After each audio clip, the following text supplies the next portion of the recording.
Why are you so serious? Like, why do you care so much? How many more generations are we going to let down? Yeah. When are we actually going to see that change? Who is this student? Yeah. Like, how does an 11-year-old end up at a hackathon? I wanted to make sure that my word was heard. I, at 15, was asking the big question. I'll never change who I am to fit what I think a woman in tech or a tech professional looks like. You're working for one of the biggest companies in the world. And I just sent it to them. The one question that is so difficult to answer. I mean, I might say Lala for Prime Minister. Literally living in the future. Hello, I'm Lala and I'm taking you behind the future. Welcome to another episode of Behind the Future. I'm your host, Becky, and I have a fabulous co-host with me today, the wonderful Zachary. Zachary, tell us a bit about yourself. Hi, I'm Zachary. I'm in year 12 and I go to MGGS. I study media, politics and economics. Fantastic. Well, thank you for joining us on the show today. And wow, do we have a fantastic guest for you. This lady inspires me so much. The wonderful Lala. Lala, tell us who you are and what you do. Hello, I'm Lala. I'm 21 years old and I'm a proud humanitarian in tech. Whilst I read politics and international relations at university, I lead IBM's global student strategy, ensuring that young people are at the heart of all decisions about us. Love it. Wow, what an intro. You've said that before as well, I'm sure. So, Zachary, over to you for the first question. Yeah.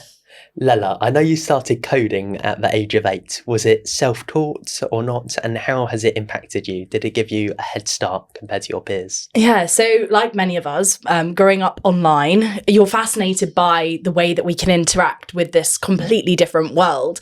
I remember being sat at my parents' work computer, using like the VVC, like numeracy games, and wondering like, how does this work? And honestly, it sounds cheesy now I say it, but I hit inspect element, which is the like way to pull up the code behind a page, and found this mystery language. And honestly, it was from there, being a classic young person, I was always asking why. I wanted to know what this language was, how it worked. That interested me far more than the game I'd played hundreds of times. So from there, went on and found some online learning programs, Khan Academy, Code Academy, and taught myself how to code by working through those websites. I'd always been interested in digital. I had a passion for like watching animated films, like Pixar really fascinated me. And if you ask 7-year-old me, that's what I said I wanted to be, an animator at Pixar Animation Studios. So they had a program with Khan Academy at the time that took you behind the scenes of how animation was developed. And it was realizing how this code can produce such a creative output that we all enjoyed, that led me on to what it is I do today, being able to turn my passion and my hobbies into something positive using technology as the catalyst to do so. Love that. That's amazing. Yeah. So what were the first things you started to build with the code? Honestly, like now I look back at it, it was very simple, like illustrations and drawing like different shapes and basic mini games and things like that. So it was nothing crazy intense.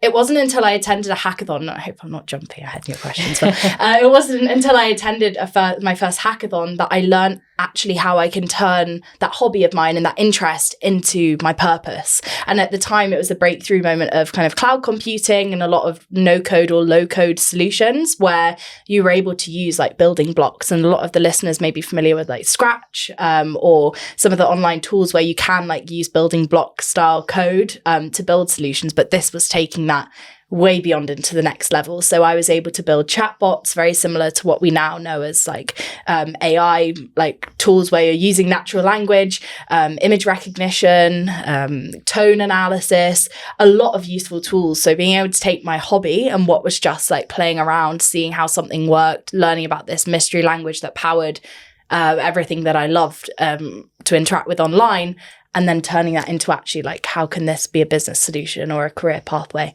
I love that. And so what age were you when you went to the hackathon? I went to the hackathon at 11. It was a postgraduate hackathon. So I remember sitting in the back of the class, of the amphitheatre where it's taking place. And one of the organisers, who's now one of my first mentors at IBM, came over to me and said like, oh, is it your mum who's participating in today's competition? Like, what are you doing here? And I was like, no, I'm here. And I remember saying like, I'm here to win.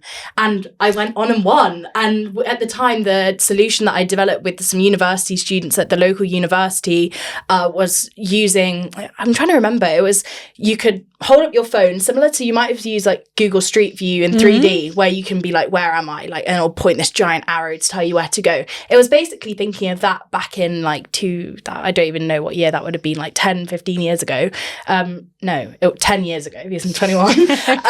And that was it really. And it was looking at how we could have locals describe to tourists and take them on like recommended pathways. And it was able to give you like travel advice, because when I've traveled, I never wanted to go like to all of the touristy spots. I want to know what the local would do. So it was like a guide in your pocket. That was the idea we came up with, and that's how I got like that first connection into industry.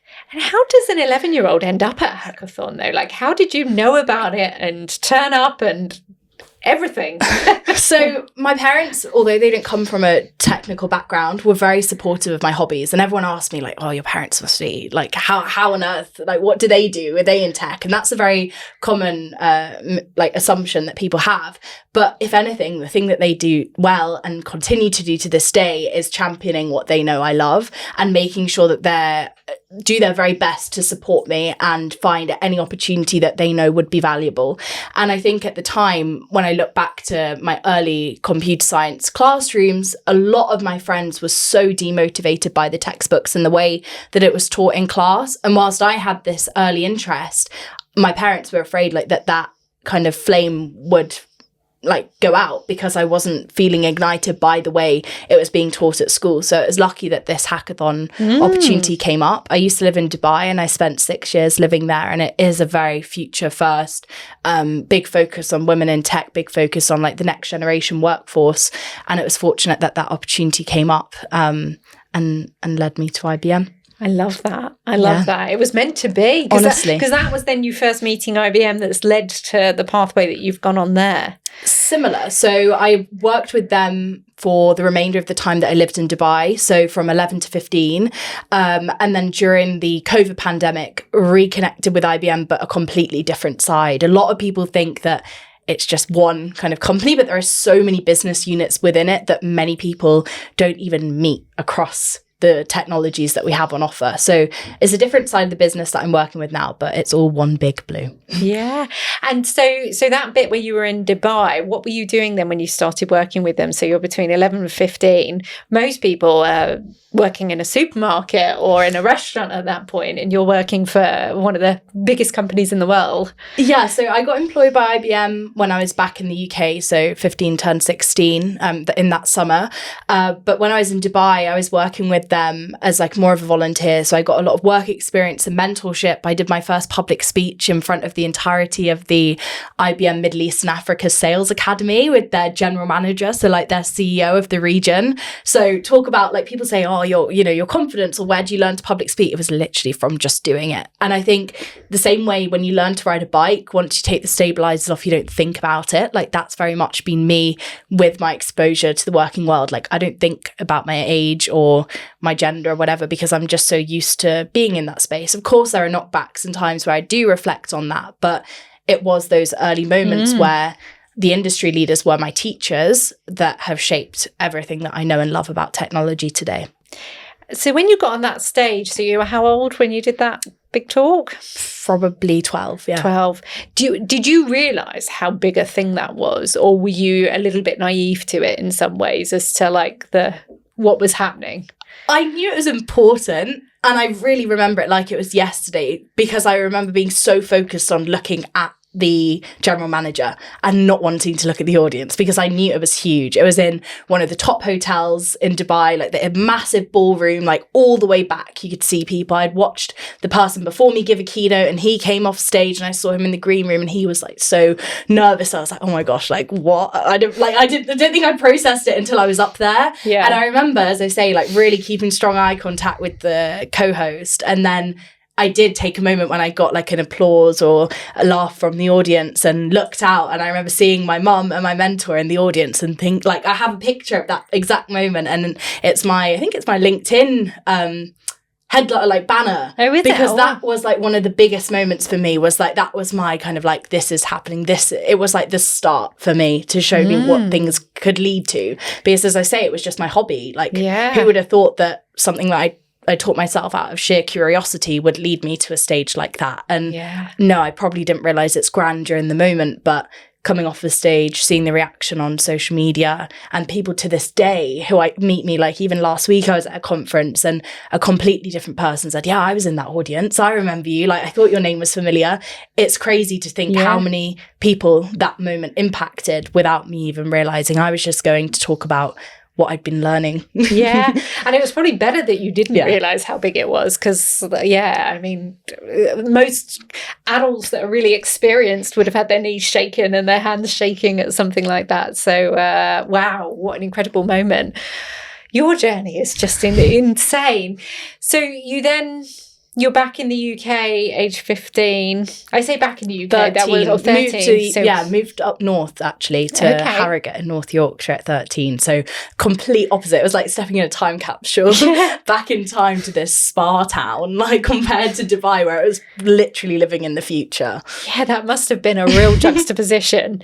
You were working towards your GCSEs. Tell us a bit about that. So it was a really difficult time actually, because I'd started a new school. I was looking at my GCSE options, and whilst for many that's a really exciting moment because you finally get to get rid of the subjects that you don't enjoy, for me I was at this moment where I didn't quite know what it was I wanted to study and what opportunities that would lead to, because as I already mentioned, computer science wasn't fulfilling me the way it was being taught in the classroom. And actually the all girls school that I was at the time didn't even offer GCSE computer science as an option. So I lobbied like the head teacher and managed for my year group to be the first cohort to go through computer science GCSE.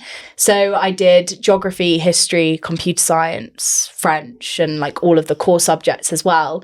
But definitely like I did start to think like the difference between what I knew tech to be beyond the classroom, and when I looked out of the classroom window and knew about all of these tech developments and what it was that I was experiencing in my own time versus what I'd gone and like lobbied for the school to teach us. I knew there was a great difference, and I knew that whilst it was definitely a step forward that we were able to choose those subjects and do computer science, that we weren't quite at the end point yet. There was a long way to go.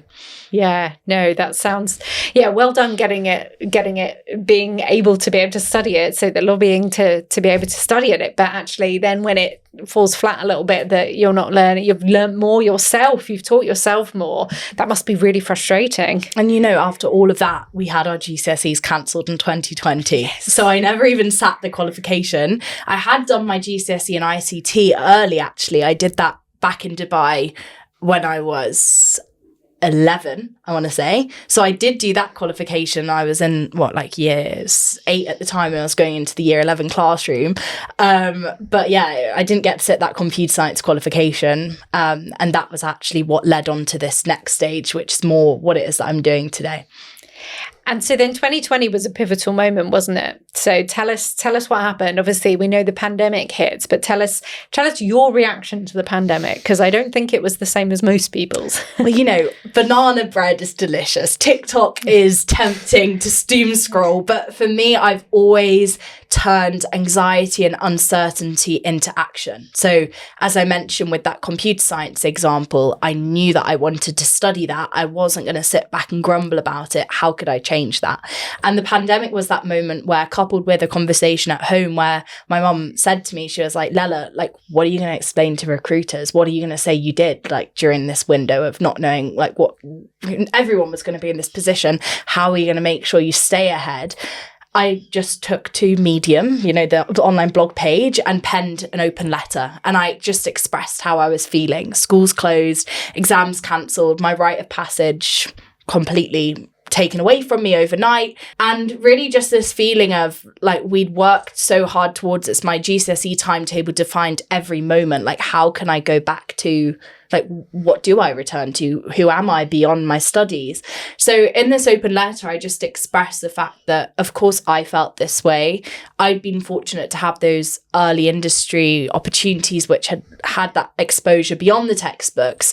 And whilst I could go and reconnect with those connections that I made over in Dubai, there were so many others who arguably were even more deserving and didn't have that way to just get back in touch with their old mentors, you know? Yeah. So this was where my passion turned into my purpose. And this open letter, I then just scoured the internet to find as many email addresses as I could for senior executives across the tech industry.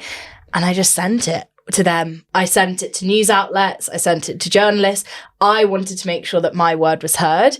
And it was funny because a webinar came up at IBM and my mentor sent it to me and she said, hey, this is one of my, like, not just role models, I say real models. So someone who I look up to, that as much as I would a role model, but someone more tangible like you and I. And she said, you should totally go check it out. And this was a time where I was so deep in my revision. I had like my French speaking like the following week. I was like, why am I going to do that? Like, who knows, my exams might be back, you know, you never know. Like, I was so in denial that I joined this call. And I remember being so moved by the speaker, who again is now my mentor. She's left IBM, but she was like my boss for a few years as well. And she said in the call, like, I'm a developer advocate, but I've never programmed a line of code. And that really resonated with me because at the time I'd just chosen my A-level options in English literature, history and politics. And I thought, gosh, like, I've really shut off every opportunity there. Like, I'm never going to be allowed back into tech now. I'm a humanitarian. Like, what am I going to do now? And it was when I heard that from her that I thought, right, this is it. This is who I'm going to work with. And I'm going to do something with this person. I didn't quite know what, but I knew that I had to make my voice heard and make sure I was recognized. So I take to the meeting room chat. And I just spammed the chat. I was like, I need to speak to her. I need to speak to Melissa. Like, please, can I have her email address? Like, please tell her I need to like constantly. Like, I moderate a lot of webinars now. And if this happened, the way that I would be in the company group chat saying like, who is this student? Yeah. Like, what is going on? Who do they think they are? Well, and eventually got through. And the following day, no, that evening rather, I sent her an email expressing what I'd expressed in all these other emails I've been sending. The inbox is on fire. And she just replied to him and was like, call me. And I was like, I've poured my heart out into this email, classic English literature style, like, call me. Okay, so I did. And I hopped on a call with her.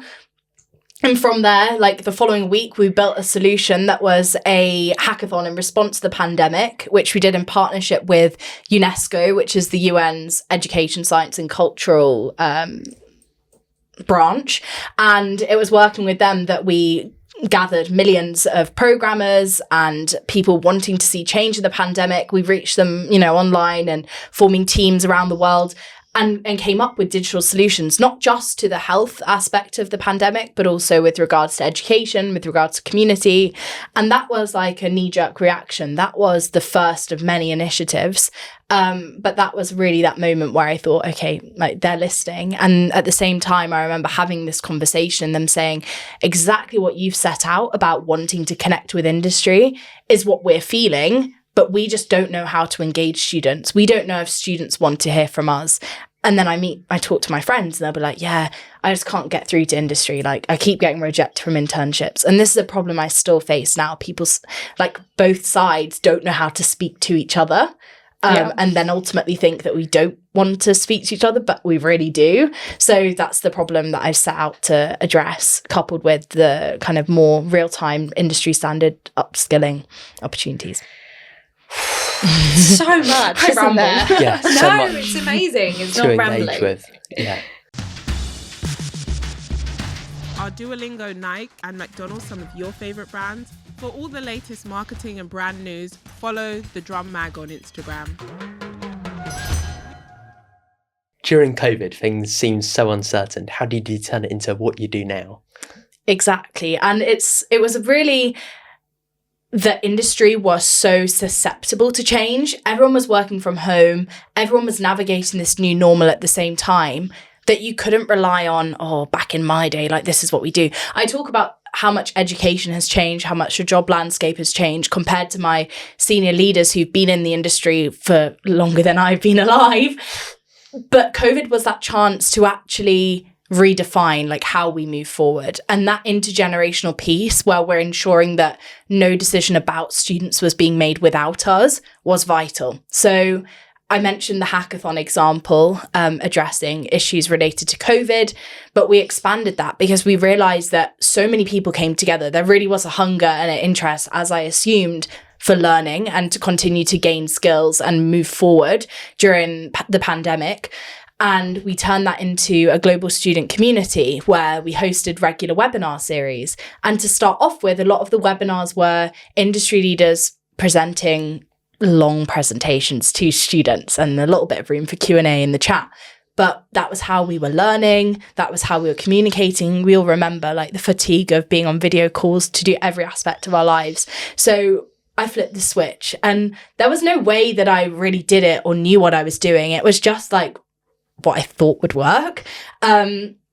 And we set up a webinar series where we invited speakers to basically have a discussion with the students. And I, at 15, was asking the big questions. So we were calling in all sorts of individuals. We were trying not to have it be very traditional tech, but rather we had an episode about tech for good. So we were talking to humanitarians in tech. We had an episode about open source, which is where people share their code and like you can collaborate on things together and globally. So we really looked at a range of topics, and most importantly at a time where student and young youth voices, our generation's voices, felt underrepresented, and like the government and senior leaders were like making decisions about us without us having any representation or any say, like things were happening to us. That was an opportunity to regain that agency, and simply asking students to unmute themselves and come on camera and create that community and chance to learn together. As much as the industry leaders were sharing their knowledge with us, a lot of them fed back to me and said how much they learned from the student community, because at that point it was very rare to have that kind of dialogue with a young person in that sense, and understanding like what the young people were doing. And that's something even to this day, like our conferences, it's a requirement now that they have that intergenerational aspect, because they industry leaders and within my team like soon realize like they actually bring such a perspective to this, that just as we'd consult a subject matter expert on, say, we're talking about something in the medical context, like you'd bring in a doctor who has studied for this and knows the subject area inside out, like the young people have this expertise through experience, and no one else can provide that the same way. So that program grew, and it was just loads of those individual projects that led to a point where I was invited to a conversation with our general manager, so the top of the business unit, the CEO you could call him. And it like he's now someone who I consider a really great mentor, and like has fundamentally shaped like myself as a leader and also what I aspire to. And it was in conversation with him that he said, hey, like, do you want to just come on and work with us during your school holidays? Like, we don't quite know what it will look like. You'll just be turning 16 at the time. Like, just spend a month, see what you think, like actually become a part of that team. And that was kind of what led to what it is I'm doing now. It was turning each of those individual projects into thinking, getting that senior recognition. And okay, so how now she's joined the business, do we take that forward into something that we can build, and it not just be a COVID response, but redefine the way we engage with students, learners, young people moving forward. Yeah, and now in your role in IBM, you're championing young people's voices. And this example of COVID, did that make them want to put you in that position? Or? Absolutely. They realised that they couldn't assume what young people wanted, especially with education being redefined during COVID. And to this day, it's not just making sure that my voice is heard in the decision-making rooms, but rather I have a global student ambassador network who represent our technology on campus. So we're considered community leaders in their own right, but also emerging leaders within IBM. And I always say to them, like anything that we discuss, like if I pull them in for a one-to-one, or they want to share any feedback or pain points or aspirations that they may have, I say like it stays with me. Like I think it's so important as well that when you're considering building these intergenerational solutions, that you actually have like young people and early professionals like represented in that, because you can't replace that bond. A lot of them have like had conversations with my more senior colleagues, which absolutely have the same absolutely they have the same motivations and they're keen to help just as much, but simply because of that age, that difference in that sense of relatability. Like it felt a bit easier for people to confide in me versus my older colleagues. So I think that was super important, and has redefined, definitely how we engage with students today. And it has expanded from being like that kind of initiative that I'd been leading to now, how can I create resources? How can I create the tools that students are able to then translate in their own campuses, in their own clubs and societies that they're setting up, and translating what's coming from a big tech company into something that really relates in their global different contexts. You're very remarkable. Like, you really are. I know I've said this to you before. I feel like I've got a proper Lala crush here going on. But like, do you realize what it is about how you approach things that, like, if someone said, how could I be more Lala? Do you know what it is? Because I've got some feelings about like what I'm seeing, but like, if you had to help create the next Lala, what do you tell them they need to do that helps them to be where you are now? Well, I'd be curious to hear your analysis. I think for me, more than anything, like, I'm true to myself. And as I say, like, this started off very much as my hobby, which became like my passion, which through that early industry support and through having mentors that made the industry tangible and relatable and relevant to me, I was able to have that exposure from early on. So I think that being really led by that main mission and having that stronger start and support and sense of belonging from the start has meant that I almost feel a need to continue to champion that cause for the next generation.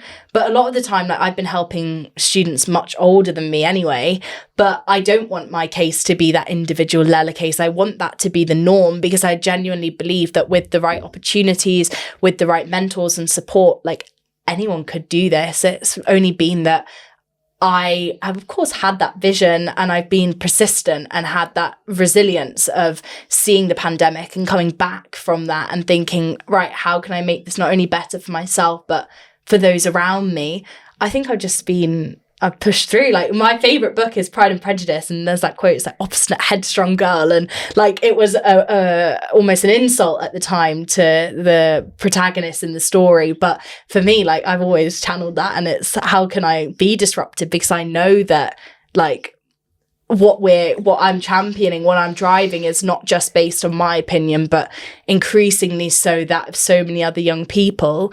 That's my lived experience that no one can take away from me. And whilst growing up in the corporate space, I've learned like how to go about problem solving and conflict resolution and all of that. Like, I think that pushing through with those initiatives and actually just doing the work and getting it done and letting the results speak for themselves, I've been able to overcome a lot. Yeah. But I don't know, is that different to what you see? No, I tick. You've got it all there. I think it's just like most 11-year-olds wouldn't ask someone to be their mentor. I didn't. And that's it. Now you put a label on it as mentorship. And I say as well to early professionals to professionals who want to mentor the next generation, I say, like, don't think of it as this thing that you have to take on to the grave. Like, it can literally be a career conversation. It could be listening to a podcast. It could be watching a webinar. Like, people don't realize the impact that has on young people. And that's why now, like, I think I have that drive, is because I realized that if I had what I'm now doing, like if I had someone like me to look up to, I know how much easier it would be, and for it to be relatable as well. I'll never change who I am to fit what I think a woman in tech or a tech professional looks like. And that's why I've just stuck with that, because and that's what mentorship taught me, because I was able to really see myself from early on. Yeah. It's incredible though. And but that's the thing as well. And I suppose we talk about this a lot on the podcast and the events that we run, that actually if you don't ask, you don't get. So like, true. and you don't always need to call it mentorship. It could just be, can I just have 10 minutes of your time? I love what you said today. I just want to understand, like, how might I say that kind of thing one day? Or how might I get into this position? This podcast in itself, like, I'm hoping lots of people get to hear your story through this, because it is just that you can just push and make things happen. Like, as you say, there was nothing like prior to, well, in any of this, you're just an ordinary person that just went, I'm going to go and make these things happen. I didn't know what mentorship was. Yeah. Like, none of these things, as you say, like, I've got a proud northern mum, and I'm proud to be like, I'm British Lebanese, and I'm proud that I've had that moral of like that grit and resilience. And if you don't ask, you don't get, because people like squeak like a bit like, oh, like that's like a bit cringe. I'm not going to do that. But I even say to my students, like when they attend a webinar or when they listen to a podcast, don't just ping a LinkedIn connection across, but personalize it, like quote back to them something that they said that really resonated with you. Because a lot of people get a lot of requests, but it doesn't take much to stand out the tiniest bit. The bar is so low to actually stand out in that way. And it might seem like a really bold thing to do at the time, even starting to build a personal brand, like posting on LinkedIn, sharing your learning. I say to learners who within our community, like when you get your digital credential, don't just say the generic, like view my verified credential, but rather explain to us, like, what did the badge teach you? Like, what was your learning journey? Like, what more questions do you have? Because that's how you connect to the industry pathways and the opportunities and unlock things like mentorship. Like without that, you'd have your badge. That's one step ahead, but you could be 10 steps ahead with the smallest of actions. Well, and there's tens of thousands of people that have got the same badge. Why is your badge any different? How can you badge that up to be your own version of that makes you stand out? Exactly. Oh, I love this. This must be like, are you just sitting here going, I want to go and do all of this? Yeah, you are. You're so passionate about it, even from such a young age, 8, and all the way through COVID, such a difficult time. It's truly amazing. Thank you. You travel a lot now for work. How's that? I love it. I mean, I always have considered myself like a bit of a global citizen, because growing up in Dubai, it was this melting pot of different cultures, heritage, different backgrounds, all coming together like in our classroom. So and also in Dubai, I was fortunate that we did travel so much of Southeast Asia growing up. So my parents would literally take us like backpacking age like 7 onwards, like where we'd do all of Southeast Asia and learn about history. But most importantly, it was opportunities where we got to volunteer, where we got to meet locals, where we got to experience like culture for what it really was, not just like when you go to a nice like resort holiday, but really coming to grips with what living in that country felt like as much as we obviously could. That has ultimately led me to do what it is I do now and have that sense of a drive for change. Like, I get a lot of my friends be like, why are you so serious? Like, why do you care so much? But it's because of those foundational moments that have shaped what it is I do now, and realizing that there is a need to speak up, especially for those who can't for whatever reason. So being able to travel with work is great. Obviously, a lot of mine started, like my work started in COVID, and the global and online nature of it meant that I didn't really need to. But having the chance to share my story at global events and see different parts of the world. And again, most importantly, I love when I get to visit other students and see how they're translating what I'm building from the comfort of like my university, like dorm room, turned into like what it is that they're doing at their university, and how what I've shared with them online actually translates in those different contexts. So it is really a great privilege to be able to travel and have my work take me to those places. I think like this summer, when I think back to some of the things that I've got to do, like it's been so surreal. But definitely like a great advantage of what it is I do. Yeah, your mum and dad must be so proud of you. They are. Just a quick note from me. We'd love you to hit the subscribe button. This helps us more than you might realise when it comes to growing this podcast, ensuring we can bring you the best guests possible. Thank you. Back to the episode. Your frame of reference is your frame of reference. It's only what you know. So to the fact that you didn't realise that not all other kids were going and doing this, and that they were maybe doing different variations, or some not even getting to travel, you just don't necessarily know that, do you? Because it's normal to you when you're a kid, and you don't have as much appreciation as you do when you get older, and you go, whoa, that was pretty special. And actually you can see how foundational it was for who you've become. And it's why I get annoyed when schools are like, if you take your kids out when it's not half term, and it's like, well, but if it means they can go and do this amazing experience, and that's part of building who they are, and they're going to learn history and learn culture in a different way, then absolutely go and do that. For sure. And people ask me, oh, aren't you exhausted with all the travel you're doing? And it's like, no, because I had that's my normal. Like, I've been used to bouncing around countries, like on different planes, like jumping place to place. Like I've grown up with that, and I'm so thankful for that, because it's a really great foundational, like as you say, to what it is that I do now. You're also so young still, though, that actually a lot of people of your age don't have the financial means to do that level of traveling. And actually, it's only as you get older, you might have more money to be able to travel, and then you do get tired easier. So it's you're winning. Like, it's brilliant to be your age and to have the access to the world as it is, to be able to go places and meet such incredible people. Yeah, I love what it is that I do, and that it enables me to do that. And I do always like make as much time for fun. Like when I got to go to New York in April for the launch of our latest machine, like there was one afternoon where I didn't have any meetings, and I think I did 30,000 steps in an afternoon just because I wanted to cram it all in. So I have learned to like make the most of that time and be sure to see where it is that I am, as much as I am hard at work. Love that. And you're studying all the while alongside this. You're doing a degree at the moment, aren't you? I am. I'm just in my final year, politics and international relations. Wow. How do you do both? It's, I always say that when you have less time, you have more time. Like, I have friends who don't have as much time pressure as I do, but will wait until the very last minute to complete an assignment. And I think for me, like, because I've been so used to always juggling something on the side, being a student and an early professional rather than either or, it's meant that I've got really strict with my time management. Like, I've been calendar blocking for God knows how long. And people think, oh, like, that's so sad, you've grown up so quick. But no, like, and also another thing I'm so strict about is I leave my weekends to myself. I never do any university reading, any assignments on, that's always, and I'm in my final year now, and I can say proudly that I've never had to do that. Love that. Because I just, if I work a 9 to 5, in like a job, you're not going to be working on the weekend. Well, you shouldn't be working on the weekend. I sometimes do, but anyway, yes, you're right though. So why, if you're studying, should you have to study on the weekend? So I think that I've always just been so strict with myself, and making time, like living in London has been an incredible experience. So I want to have that weekend time to recharge, to enjoy this amazing city and do my degree during the week. So I think, as I say, like, I've been so used to that time management. It's not always perfect. There are definitely times where it is like overwhelming, but similarly to my work, which is so driven by my passion, my interest, like, I'm proud that all of the modules that I got to choose at university have followed suit as well. Yeah. And I'm going to do my dissertation as well, like in that intersect between technology and policy. So bringing my interest into what it is that I do makes it more fun. Yeah. And all of it's fun. Like, if you enjoy it, it doesn't feel like work. It doesn't feel so tiresome. But I love that you do protect your weekends. And I absolutely wish I could be more Lala when it comes to that.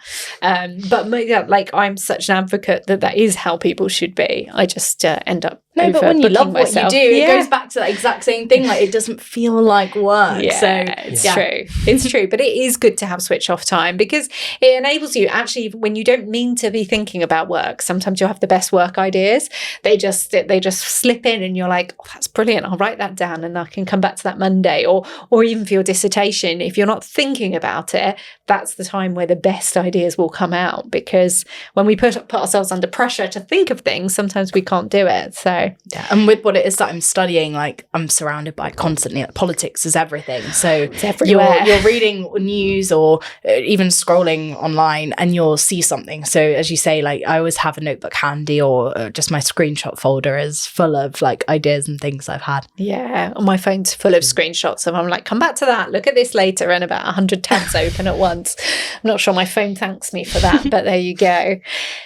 Yeah. So where does this go next? You finish your degree, like, what's your big vision? Do you have like in 10 years time, I'd like to be here doing X, Y, and Z, or what does that look like? The one question that is so difficult to answer. I think that the jobs of the future are very much yet to be defined. Even thinking back to, as you mentioned, like 8-year-old me learning to code, I never would have thought that the job I'm in today would be where I end up. So I'm very much open-minded as to what it is I do next. Definitely, as I say, something that is rooted in a sense of purpose, that isn't just making money for the sake of it, but rather is part of the solution and not the problem. I don't quite know exactly what it is that I'll end up doing, but I know it will be something that I'm genuinely like enthusiastic about, like waking up to do in the morning. I don't see myself just, doing something just for the job title. It will be a continuation of this, a continuation of advocacy and community and digital skills, just trying to ensure that more people have the opportunity to do what it is that they're driven to do. Yeah, I mean, if I had a crystal ball, I can see you on stages across the world. I can see you in communities and helping people and bringing people together. I think, like, having seen you at a couple of events as well, you're a magnet. People come towards you and then they stick. Like, they stay with you and they want to have that conversation, and then they go on to advocate for you. And I mean, I'm like your biggest advocate, and we've only met a couple of times, but I'm like, do you know Lala? You need to know Lala. She's incredible. So sorry, probably your inbox ends up full. But it's that importance of connecting. Like, I definitely say I'm such a catalyst for that, and making sure, as you say, like, I really appreciate the championing, but I'm exactly the same, because we all are addressing the same issues. So why would we do them in silos? And also, there's a gathering that I go to every year called Anthropy, and they're really proud to like talk about how we reimagine Britain. They don't define themselves as a traditional conference, and they talk about like leaving your ego and silo at the door, and they host it at the Eden Project. So it's in the rainforest in one bit, it's in the Mediterranean biome in the next. Like, you've got a robin on your shoulder like mid panel. It's that completely removing you from the ordinary, and they talk about leaving your ego and silo behind and just immersing yourself in these conversations about what the future looks like. And they bring thought leaders, they bring emerging leaders, so like a big group of young leaders together to redefine what that looks like. And it's opportunities like that where you connect with people from all across society, that's where I feel that sense of purpose and belonging, where we're thinking about answering those big questions beyond short-termism of like political cycles, or beyond the headlines or the buzz of like AI being thrown around as just the buzzword, but actually talking about the real ethics and consequences and the bigger questions that we don't normally have time to answer. Yeah. I mean, I might say Lala for Prime Minister. You heard it here first. It could happen. I mean, maybe if in that crystal ball, I can almost see it. It's who knows? Who knows? Yeah. Any other questions? How has your job with IBM impacted you, like getting connections to the United Nations, which is a very prestigious organisation? Absolutely. Like, I would never have imagined those kinds of doors to have opened up as a result of my work. And it goes back to us talking about politics and how my degree plays a part into what it is that I'm working on, and vice versa. So a lot of people go to university to gain the theory, to then put that in practice. But I knew when I took my gap year and really immersed myself for a year in industry before starting my degree, that I was getting that experience and then going to university to get that why and get the theoretical underpinning behind what it was I already experienced. I wanted to know how the systems that I'd already engaged with worked, and I wanted to learn how to think critically and think of an alternative and how we could improve these structures. So opportunities like that have been surreal. I got to go to the UN AI for Good Summit in Geneva at the headquarters in June of this year. And that was an incredible opportunity where, more than anything, there was a great sense of like the arts coming through. And again, going back to community, people talking about AI, but not just in what's dominating like the big names who have their solutions, but rather how are communities that are already experiencing the digital divide, in the sense that they don't have access to technology or they don't have basic digital literacy, how are they now grappling with this new wave of AI? And how are we going to make sure that AI doesn't stand for advancing inequality? So they were the big questions that were raised at that conference.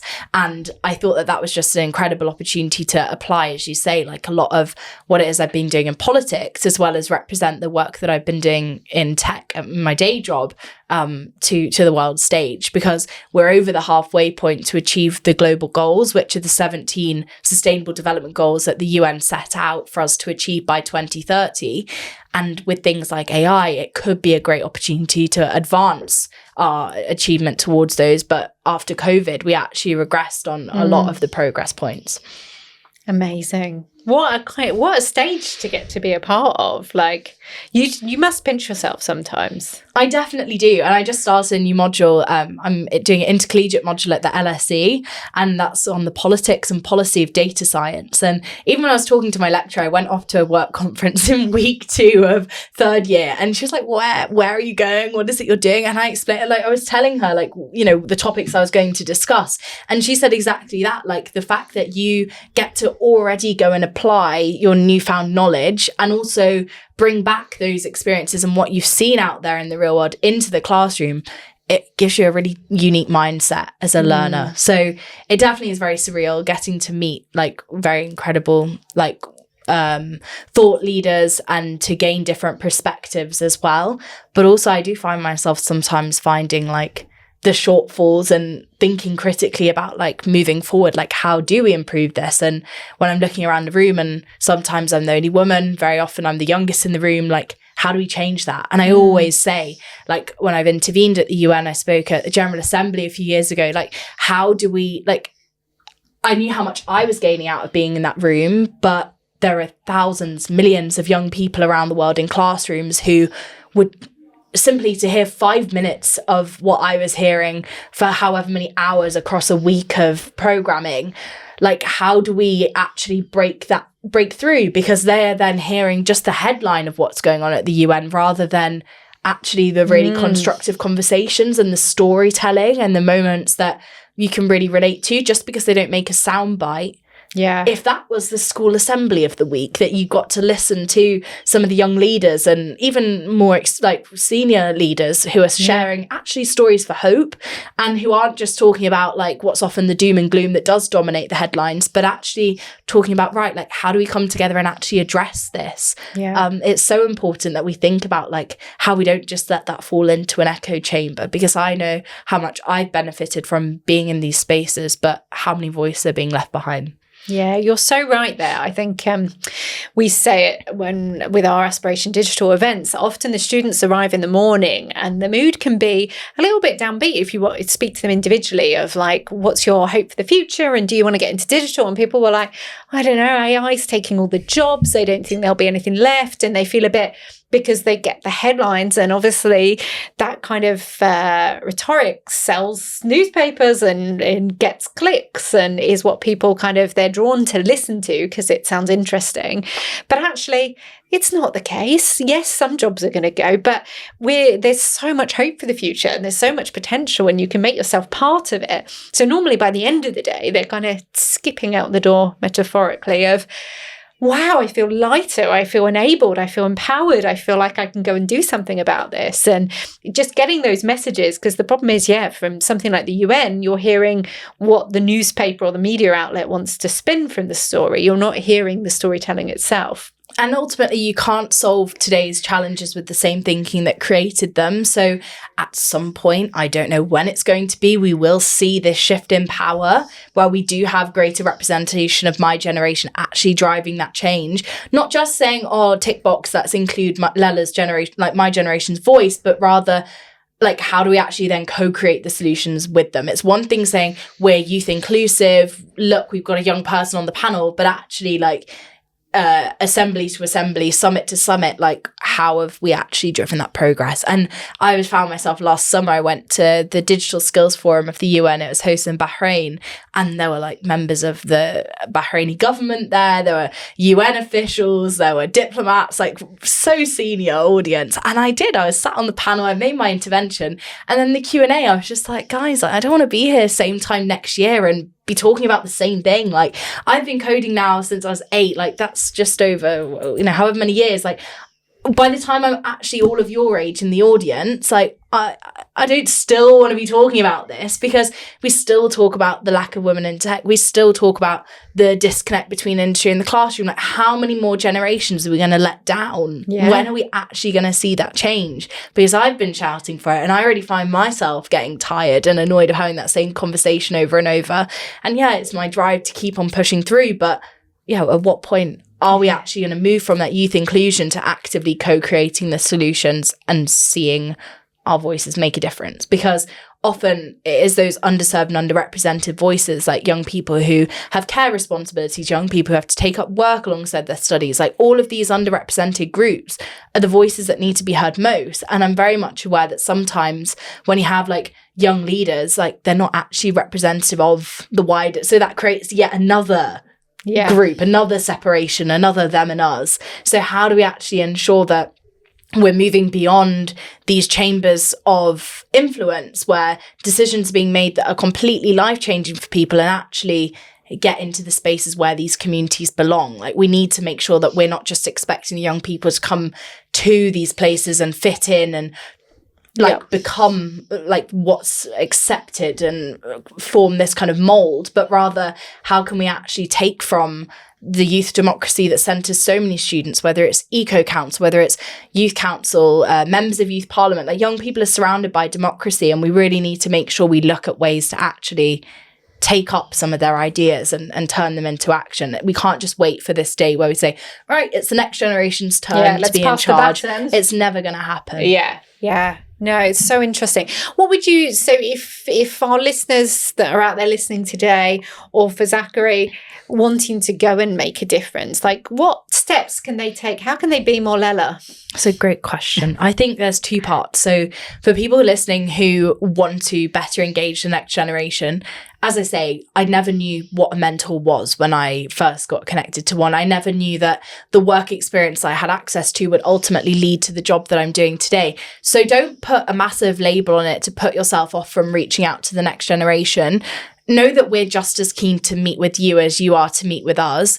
And take that first step. Like, everyone knows a young person. So have that conversation with them. Understand their joys, their aspirations, what they're worried about in society, like how they think they could possibly change that. And just have that kind of conversation to understand and start to pick, like, if there's any way that you can provide connections. Don't just force a job title at them, for goodness sake, because by the time they graduate, that job won't exist. Yeah. Instead, think about like those, they call them soft skills, but it's also like the habitudes, the habits and attitudes that they can adopt. How can you help them develop those so that they're ready for whatever the future of work may bring? And there are so many opportunities out there. As I say, I needed leading towards that hackathon, gaining that early public speaking experience, being encouraged to build my LinkedIn profile. Like, all of these things are small actions which to you might not mean anything as a professional, but to my generation and to those even younger, like it means so much, and honestly can be transformative. And my story is an example, if anything, of how people just giving up a little bit of their time and doing something. Because I talk to my mentors now who I met at that first hackathon. They're like, oh, don't thank me. Like, I was just volunteering there for the day. Like, I didn't see it as much. Exactly that. You don't realize how much something so small can make such a big difference for the next generation of talent. And then to people like yourself, I think that, as I say, the bar is so low, and honestly, if you don't ask, you don't get. Like, there's a very famous book and it talks about being brave and not perfect. And I think that that's so important, like, and something I'm still overcoming. I have so many ideas and things that I could go off and launch, but I do have that sense of perfectionism still within me. It's how can you push through that?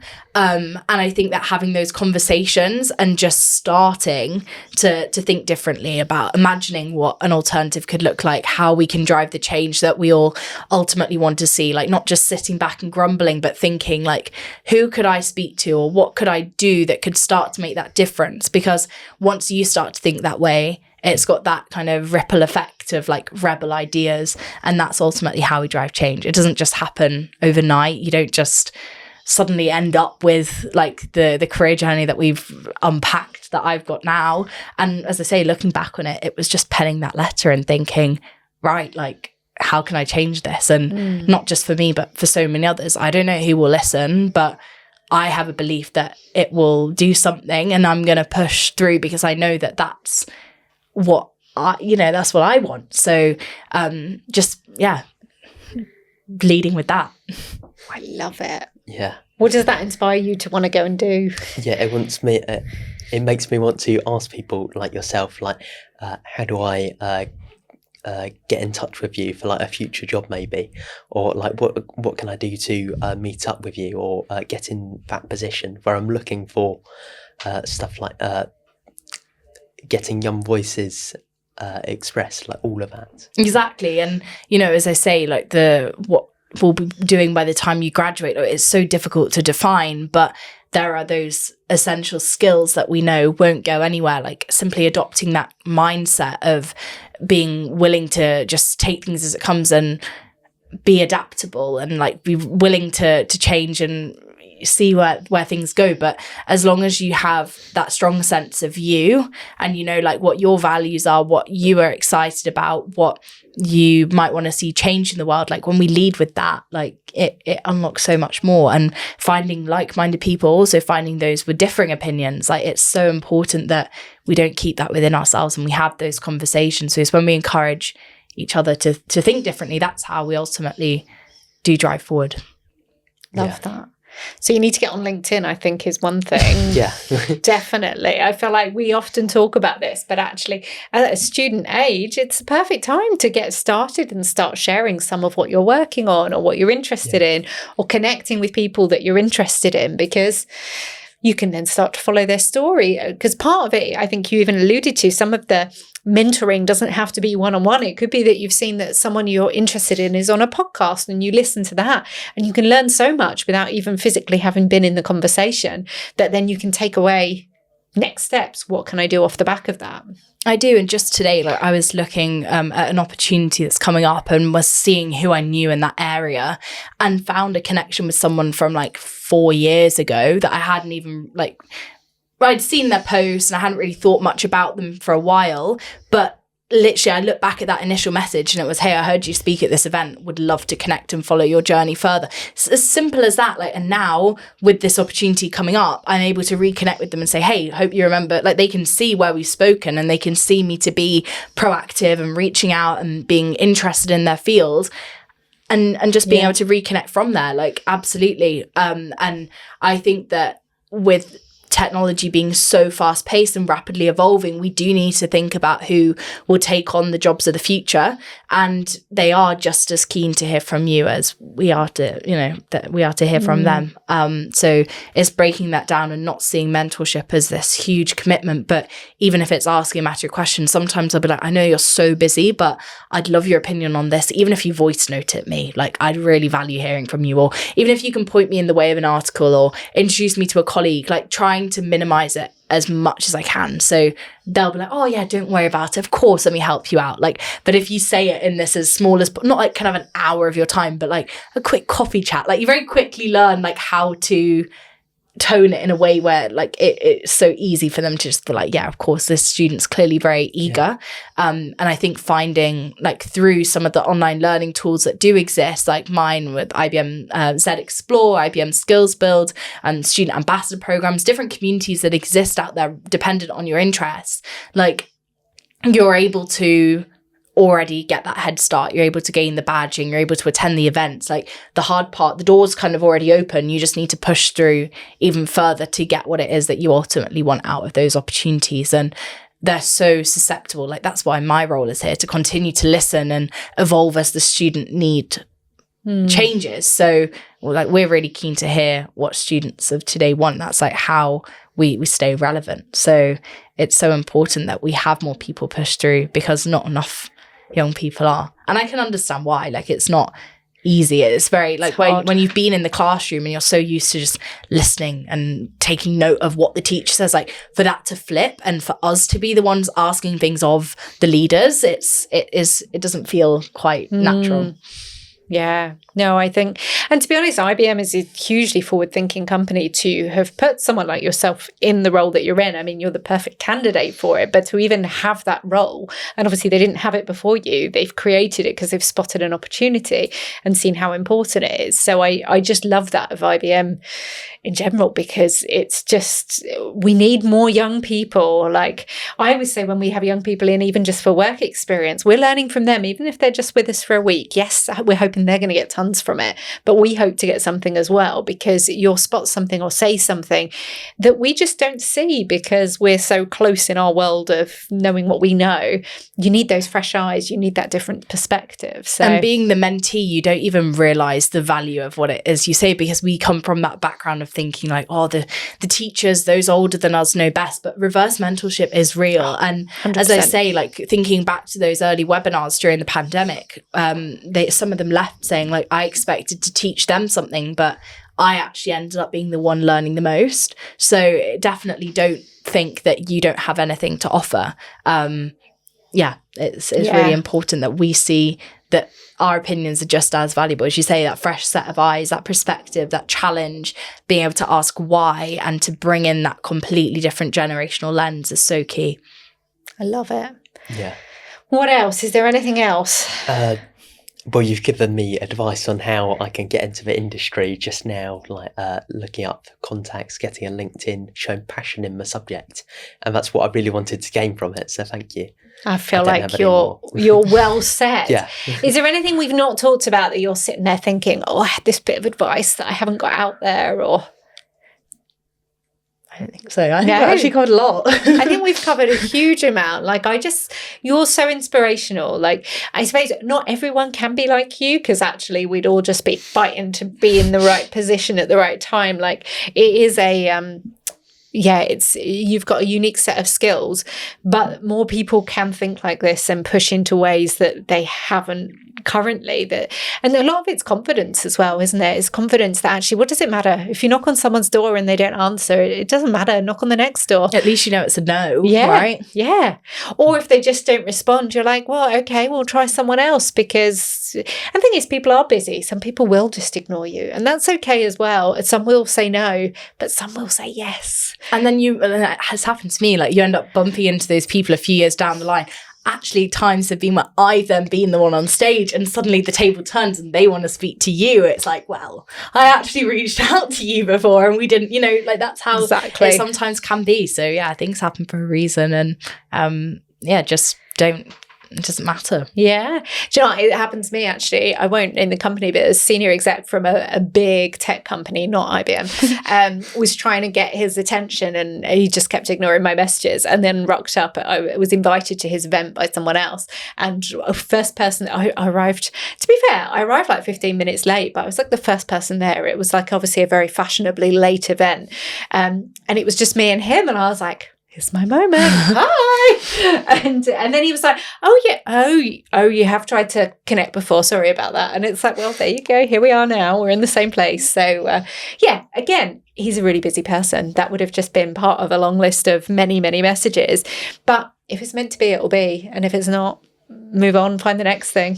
And that peer-to-peer as well, like you don't necessarily need to look up to like the CEO to reach out to, but I'm always advocating for it. And it's something you do so well at Aspiration Digital, is like trying to show the jobs that lead up to that, and not just have this black box of, oh, here's my success story after 50 years in the industry, but rather what does it look like to be an apprentice, an intern, a graduate in this space, where young people can relate to those journeys. I think that hearing from more early professionals at the start of their career, it can be just as, if not more valuable, because it is more tangible and you can relate, and their experience navigating the jobs landscape is far more reflective of what you'll then go on to do. So don't think it has to be the glitz and glamour of a senior job title, but also think about those around you and look for those kind of communities. I just last week was with STEMettes, which is a charity I volunteered for a long time and also been a beneficiary of. So I've gone from being on like the mentee side to being on the kind of mentor side, and I've been on their youth board and